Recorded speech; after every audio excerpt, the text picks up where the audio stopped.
Um, I am really pleased to be here and want to thank the organisers of this event for inviting me to speak. I suppose more importantly, it's good that you're here.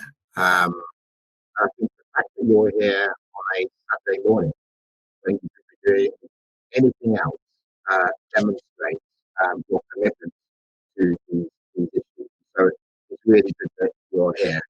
And I want to welcome and show my appreciation on behalf of the ACP, which is the British Association of Cancer and Psychotherapy, for organising this event. It's a really important event.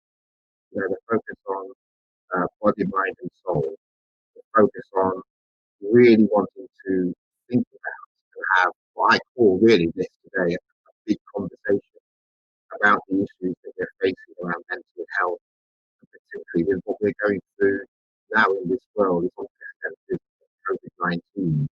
A lot of stress in the world, issues around race, resulting from the murder of George Floyd in the States, conversations about equality and inequality, criminal justice and so forth. All of these things, you know, better than I do, impact on our ability to enjoy life in general. And that's why it's important for events like that. And I really want to congratulate Safest Space for establishing itself. It's inspiration being out of the very sad and tragic circumstances surrounding the deaths of Rachel and Harry.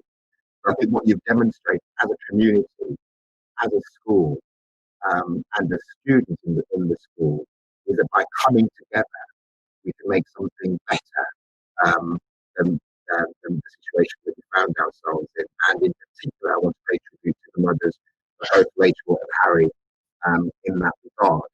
So what I want to do is, for a few moments, hopefully inspire some conversation about these issues. You've got a number of speakers that will speak in detail about some of the methodologies and some of the tactics and some of the approaches in terms of mental health. So I'm not going to go into any detail around that, but what I hope to do is to give a sense of some of the big picture issues that I think it's important for us all to be thinking about in terms of how we operate as a school, as teachers, as a local community, as a society, and from our point of view as a profession in terms of counselling, and hopefully inspire a bit. It's really funny actually, because my son earlier this morning said, "Dad, what are you doing this morning?" Again, on a Saturday working. And I said, well, I wanted to have a conversation with some really important people in Hackney, the East London area, about some of these issues around mental health and young people, and to hopefully inspire some conversation. And he said, "Inspire? Why did they ask you then, Dad?"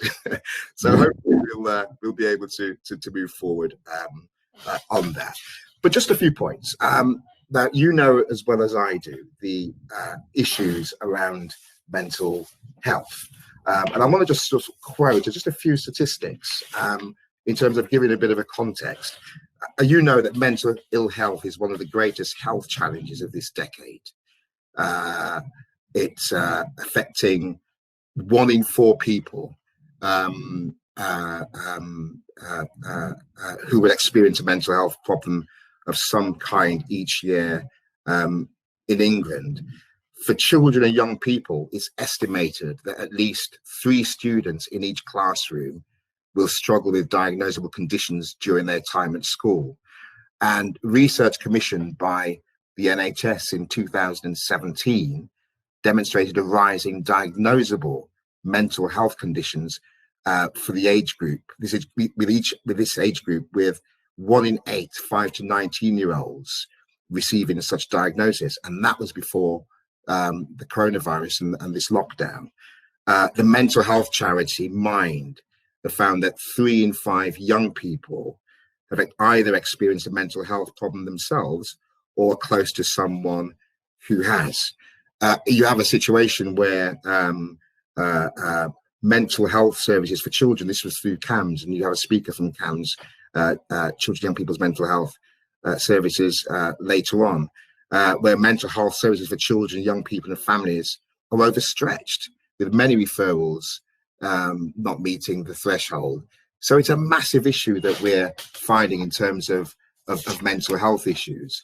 And what I wanted to talk about, in a sense, was some of that context. So the context is that we have the coronavirus, and that is causing all kinds of issues and problems politically and socially, and in the way that we're responding to that as communities and families, and how it's manifesting itself even in schools. And what I would say to you is that what the virus has done, and I suppose what issues around race has done in terms of looking at how we operate together in society, has laid bare the inequalities that we know that already existed. So there's significant disparities that we have in society in terms of poverty, race, and we know that the implications of the coronavirus impact on different people differently. And I'll get to the point in terms of how this relates to this conversation. So we know that it hits disproportionately in terms of, if you live in poorer areas, the higher population density, if you live in overcrowded housing, what you do for a living, you know, the extent to which you're poor or you're not. But we know it can impact on everybody nonetheless. And all of this can impact on our mental health. So I know as a Black male that my proximity to people that have died of the virus, or likely to be contracted the virus, or have depression, are feeling lonely, my proximity to that in proportionate terms is closer than my best friend Glenn, who is a white man from Nottingham. So I will talk about some of these issues and how it's affecting my children at school, and he will get it because he experiences in his proximity, but I'm experiencing in a different way. And that's not to say other people don't, but that is a situation. In terms of people, and I know in Stoke Newington School, you have, you know, and in Stoke Newington as a neighbourhood, you have more wealthy areas side by side by poor areas. And that has an impact in terms of how we look at some of the issues around mental health in the school. And we know that different cultures experience mental health differently. And that means that we need to really be thinking about, well, how do we address this issue as a society, as a community, as professionals, and within indeed in the school. So I want to just touch on some of the things that my colleagues would say to me, who are the practitioners, and you'll have some more of this discussion throughout the day on how you deal with this piece, because this piece is really important. Again, in speaking to my son, and in a lot of the work that we're doing with young people as BACP, what we are finding is that, and you will know this from your experiences in the school, is that many young people just don't think that they will die from COVID. But there is a big fear of what is going on. We're all suffering from a lack of certainty about what this is all about. We're all experiencing different information all of the time. What is that doing to us? Yeah, what is that doing to us in ways that we're not even showing to other people? So what might that mean in terms of how we relate to each other? And we will touch on some of that in a while. I know, again, from the experience of my son, he had a friend who died just when the COVID-19 crisis was impacted and came into being. That was the first time he knew someone his age that had died. They were good friends. It was a shock.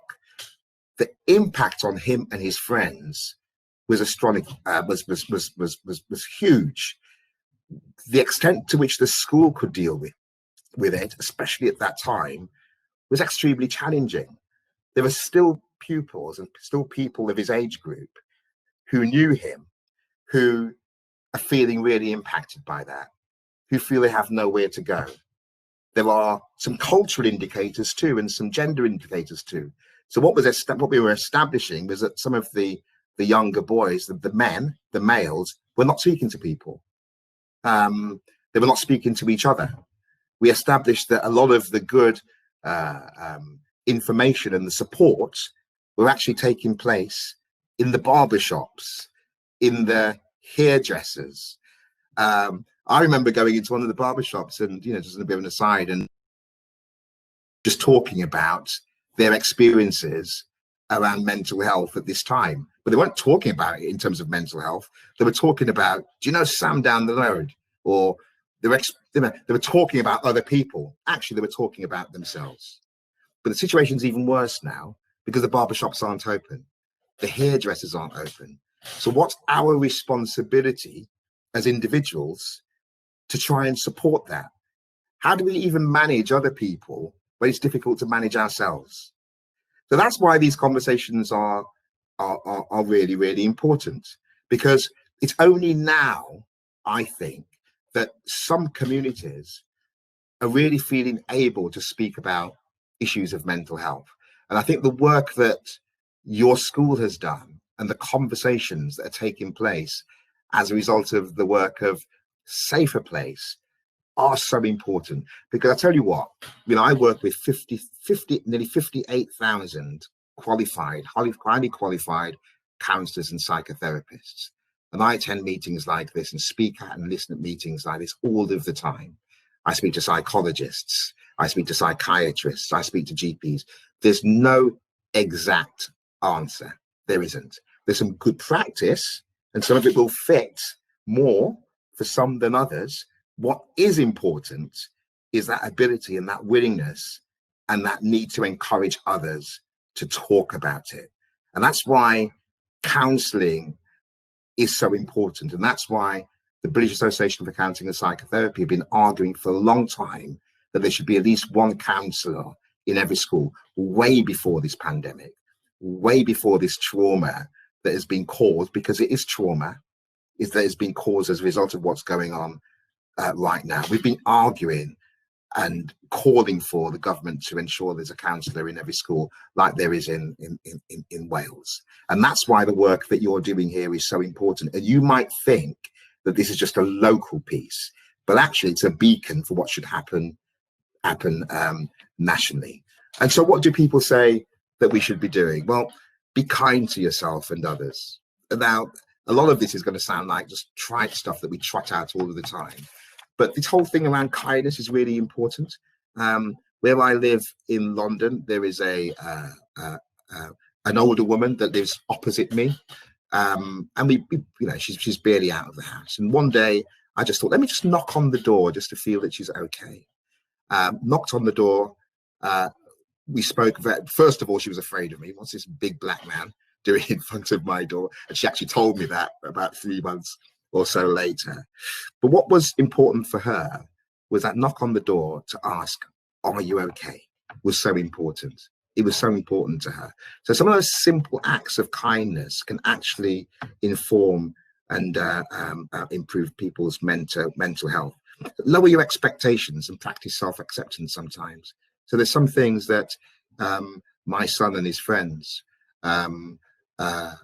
will usually expect, and they say to themselves, no, do you know what, let's just reframe this. Now, that's easier said than done. It requires a lot of support and work to get people to that particular stage. Social media and young people, I'm not going to say anything about that. I use social media. I'm addicted to social media. What I have found and what a lot of people say is just think about your use of social media. What are you looking at? Does it help or does it hinder you in terms of your mental health? Poetry, being creative, all of those things you will speak about, I am sure, later on during the day. Take time to think about it, forgive yourself. But in these uncertain times, it is really so important. And to seek support, seek help. Counselling as a means of that is so important. Our mantra at BACP is that counselling saves lives, and counselling really does save lives. Just a few wider things around some of the issues around this.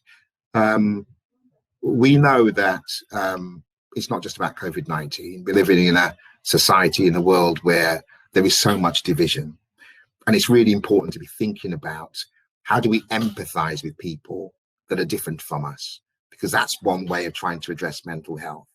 We know that since the death of George Floyd and the growth of the Black Lives Matter movement, issues around race equality have been a big piece. It's a big piece in an area that is as diverse as Hackney.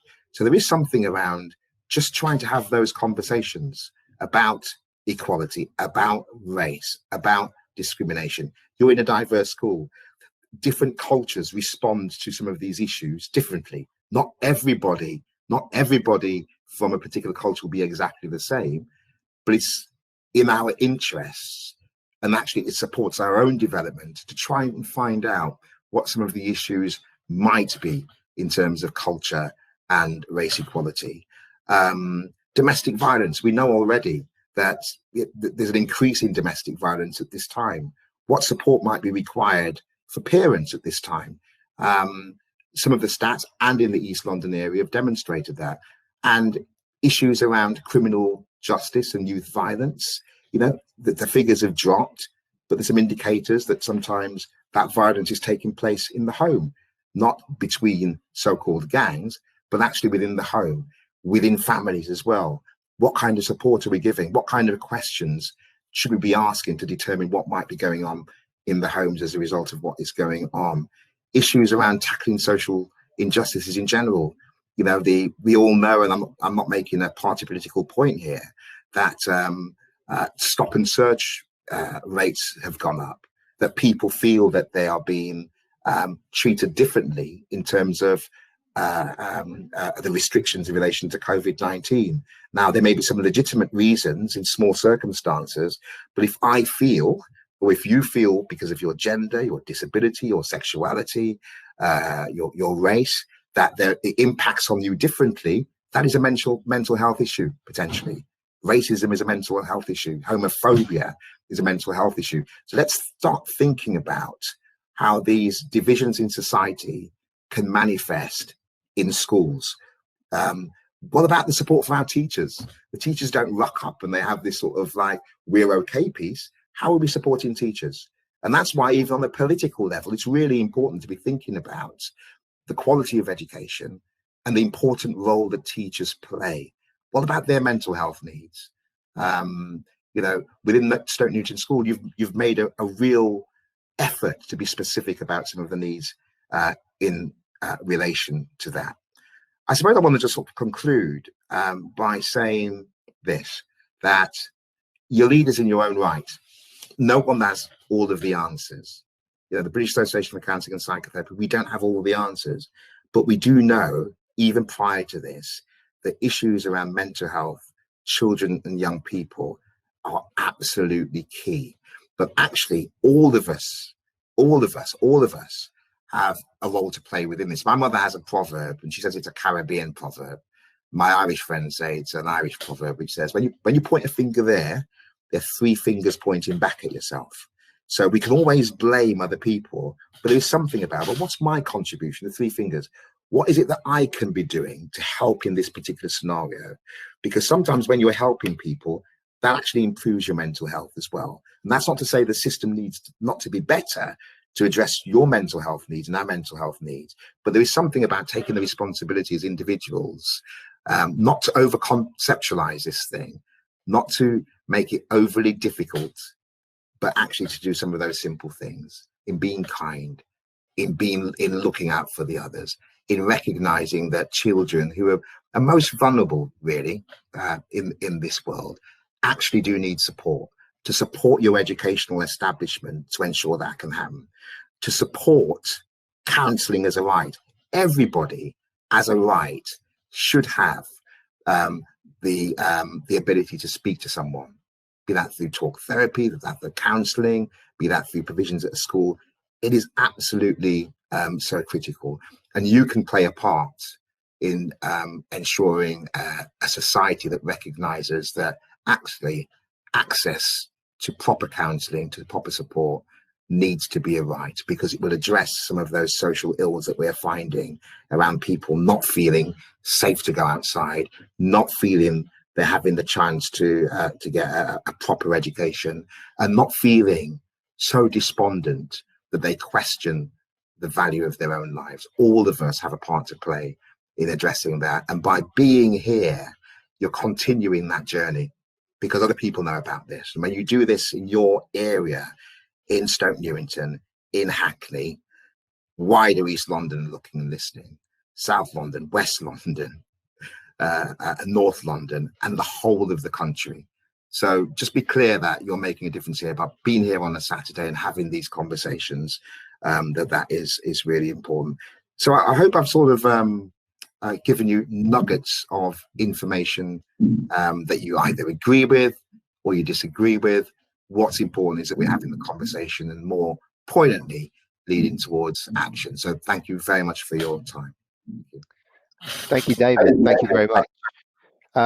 So those of you that are watching at home or wherever you are, we've got the chat box here, so you can type a question for David. We've got about 10 minutes, so we can have a bit of Q&A if there's anything you want to ask him directly. David, if I can start, as a teacher and as a parent, because we've got teachers and parents here, yeah, I'm very aware that at our school we've got 3 full-time counsellors and we subscribe to A-Space as well, so we have provision, yet we still find ourselves overloaded with young people who want to talk. So I guess, given the waiting list for CAMS can be anywhere between a month and 6 months, what could a teacher or a parent do to kind of fill that space in between? So I guess the direct question is, how can we have a supportive conversation with our children or with our students? Right, thank you. It's a challenging one, isn't it? Because when there's no time, there's no time. I think there's something about parents and teachers working together closely. So finding the time to have that collective conversation, because I think there is something around people operating in silos, teachers operating in silos, trying to address it on a case-by-case basis, it doesn't help. So I think teachers getting together make this much more of a priority. I think creating the space for parents and teachers to be having these conversations as well. I mean, there's no substitute. You can't get away from addressing the issue as it's a political issue as well, isn't it? It's about if the way things are formulated does not make these issues around well-being and mental health part of the very fabric of education, in terms of getting the best educational outcomes, you've got to have all of this, then it's not going to happen. It's going to be on the basis of schools making it a priority and putting various initiatives in place. So I think it's about establishing forums where you can be supporting in time efficient ways each other as teachers, but also teachers and parents, and also within the parent group as well, that as well as joining with others and the British Council for Social for Counselling and Psychotherapy and others in saying, actually, this is a mainstream issue that needs to be dealt with politically. Yeah, absolutely. Thank you. I think you're absolutely right there. And from one of the things that we've started to do when we've kind of changed our attention at school is looking at behaviour. And we've got a question here. I'm just going to read it to you. It says, for me, it's about enabling schools to recognise that the children's emotional and mental health challenges become expressed in their behaviour at school. How is the attention turned towards the causes of their behaviour and away from the behaviour itself? Yeah. So quite a tricky question there. I can say from our side at school, this is something that we've kind of come to learn over the years, because behind every behavior there's something learned, and that behavior is happening for a reason. And I guess the deeper question is, how do you exactly unpick how that behavior is presenting itself, which can be quite tricky. And this is the kind of, for anyone that's worked in a school or been a teacher, this is the tricky situation that we find ourselves in, where we have to be on top of discipline in our room. We have to have a safe and comfortable environment where everybody feels like they're valued and welcome to speak. So we have to keep that discipline. So we have to be a disciplinarian in the room, yet we also need to be able to recognize that behavior isn't necessarily coming from a place of harm, but actually it's coming from a place of need. So how do I strike that balance between recognizing the need and then also being the disciplinarian, and then allowing those students to come to me afterwards and perhaps say, sir, I actually need to speak to someone? It's a very hard balance to strike. Yeah. Well, I mean, for me, and I'll give you my experience growing up many, many years ago in an area of Nottingham where I went to school, and I was the only person for a long while that looked like me in that particular school. And I had a reputation up until the age of 14 for just being angry, always striking out. It was difficult to get to know me. Some teachers would say, guys, there's a good pupil here. And another teacher might say they have disastrous experiences with me. Mr. Knowles, who was the deputy head, he got it, because Mr. Knowles, every time I went, because I was sent to the deputy headmaster's room for discipline, every time I went there, he would suspend with the cane, because it was the cane at that time, and say, well, what's going on for you? And have the conversation.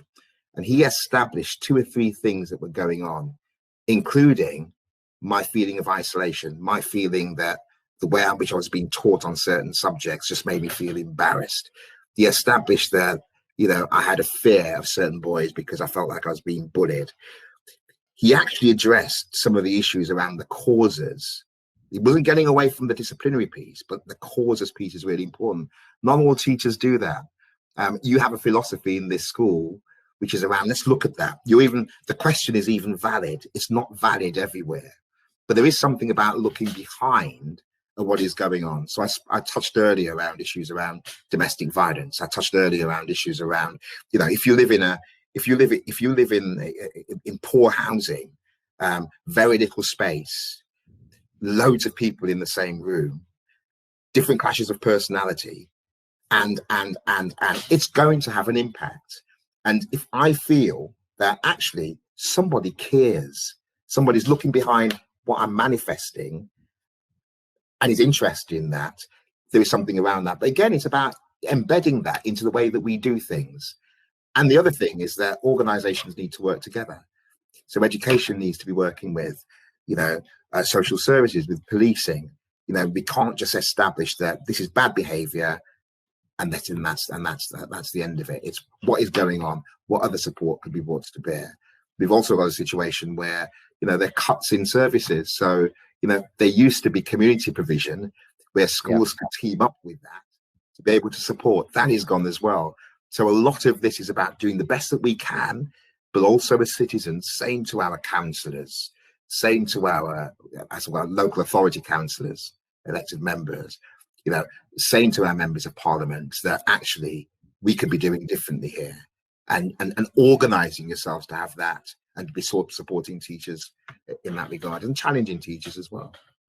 Yeah, and I know in Hackley we're quite fortunate. I can speak from the school's point of view. We've got a good relationship with CAMS. We've got a CAMS worker that comes to our school, so that creates a good provision there. We've got a safer schools officer in our school, and we've got a good relationship with Young Hackney, who provide some of the after school provision for young people. But I think you're absolutely right. There's still lots more that could be done. There's a couple of questions here. One says, should we or do we have counsellors and supervision for teachers too? I think you've been kind of clear in that and saying, yes, we should do. But I guess to kind of expand that, if you're at a school or you're a leader in a school that doesn't have that, how would you recommend they go about developing that or starting that off? Well, I think talking to other schools is really important. So, what did you do? How do you do it? What are the challenges? How can we start some of that off? I know some schools that work with community provision, where there are people that volunteer their services. Now, please, BACP is not advocating for volunteer counsellors as a profession, because counsellors need to be properly paid and highly qualified to do the job. But there are community provisions which can actually support you. There are people who have counselling skills, and I can give you some information around that, even in your area, in East London, who have counselling skills, who are either trained to be counsellors, but for some parts of support and intervention can support. So it gets back to that whole thing around, joining up the services, identifying, the whole thing about identifying individuals and networks that can really support this. But again, it still comes back to that point. Is that we have to have a proper campaign. And when parents are in the lead of this campaign, when parents are saying, from my experience, this has so helped, because there is a link between this and higher education outcomes, however we define that. There's a link between the two. Parents get involved, along with schools, and along with young people that have benefited from that or want that. then you can get some change. Absolutely. Let's draw that out a bit further, because there's a good question here regarding young people. So good morning, David. I'm wondering how the educational community can be supportive of our young people, but the BACP increased the training of teachers and supervising teachers. Is that something that you guys would look to? And I guess there's another kind of aspect of that, of what can the community do? And let's include Safer Place in that. So is there a role for Safer Place there? There's a role all around. There really is. So a lot of the conversation in BACP is about how do we ensure higher quality counselling, because it has to be high quality, because counselling saves lives, but bad counselling can damage lives. So it is so important that there's high quality. How can we work with people that aren't counsellors to acquire counselling skills? How do we learn from people? Actually, a lot of really good counselling takes place by the auntie or the uncle in the estate. I mean, we all know someone that the community goes to, because they're just bloody good. They give you some advice and you feel wow, and it really helps. So there's something about mapping, where do these resources, these networks, these individuals lie. For BACP, the call is about government giving more resourcing to that. But within that, because we can't wait for that to happen, within that, putting in place initiatives where we can be supporting, teachers, where we could be supporting social workers, where we could be supporting barbers, hairdressers, where young people can be giving peer support to other young people. I think I saw a question somewhere about how do you identify people that are not going to school, not responding to their texts. Some of them, I do a lot of counselling, mentoring for young people who are either involved in or at risk of serious youth violence. And one of the things that I found is that the first thing is often they don't feel anyone cares. So they absent themselves from school. If friends or previous friends can't get round to them, that's a trigger, that's an issue. Sometimes it's about just being persistent. Just about being persistent. I worked with one particular individual who wouldn't answer my text, and I just kept answering and then texting, and then the response came back, "What's the matter with you? Why do you bloody care?" I thought, great. Carried on the texting, arranged to meet with him. I'll be very clear. Arranged to meet with him, didn't turn up about 2 or 3 times, and then he turned up, and the conversation was around actually someone cares. And then there was improvement around that. So there's not an exact answer around that, but I think it's the points that I've made, really. Brilliant, thank you. I think we've got time for one more quick one, and I think it's one that we should really touch on, given that we all, or most of us here, certainly are either involved in young people or have young people around us. How can we support children or young people in developing peer support systems that aren't manipulated harmfully by adults? So how can we get the young people supporting each other? You know something? A lot of young people doing that anyway. There are, just like within the adult cadre of society, in the young people cadre of society that are influential, that are just getting on with it. I think it's about identifying who might those individuals be. How can we support them to do what they want? What can we learn from them, actually? Because sometimes we think it's about adults just telling young people. Some of those powerful people doing this stuff are young people who are saying, do you know what? Let me just do it my way, but develop a respectful rapport and relationship so that they benefit from the learning that we can give from adults, but actually identifying young people and encouraging young people that are doing this already. Okay, brilliant. Right, I think we're gonna end it there. Thank you so much, David. That's been brilliant. Thank you for joining us on this Saturday morning. We hope you stick around. You're welcome to join any sessions, obviously.